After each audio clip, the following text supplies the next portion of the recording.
My role in the Bourne Conspiracy game was, I was called early on when they were first talking about doing the franchise, and they basically called because they, I guess, well, they said they liked what they saw on screen in the movies, and they wanted to be able to have that transition and have that depicted in the video game and have it done as seamlessly as possible, and have that feel and that look of how Bourne would move and how he'd react to situations. And so I talked to them early on when in the conceptual stage, and got involved with them as far as, you know, making sure the quality was there. They were all very conscious of keeping the quality in the Bible of the character true to the character, and making sure that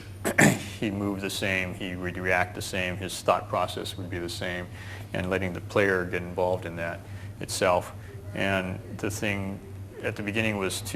we talked about it, and they wanted to try and have, every time you played as a player, to have a different result, or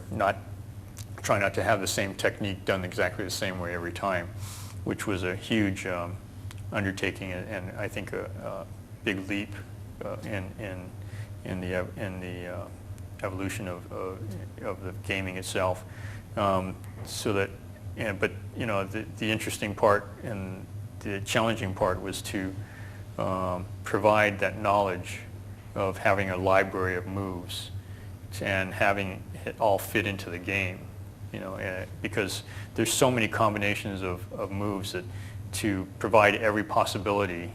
for and in every possible combination of ways of doing stuff, to have that at the option of a few buttons on a game controller is pretty challenging in itself. So it was a way for myself, it was a way to finding a way to provide that as much choices as possible, but within a controlled grouping of techniques to be able to make it available to the player. So we talked about, basically, I looked at fighting or martial arts system, or like you would say, like providing a Gray's Anatomy of martial arts techniques,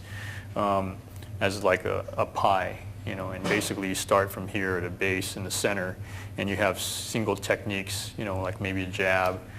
you know, a double jab, a jab cross, and then in building combinations and moves from there, and each time you do that, it'll build exponentially to a larger and larger circle. And all that information would not necessarily fit into,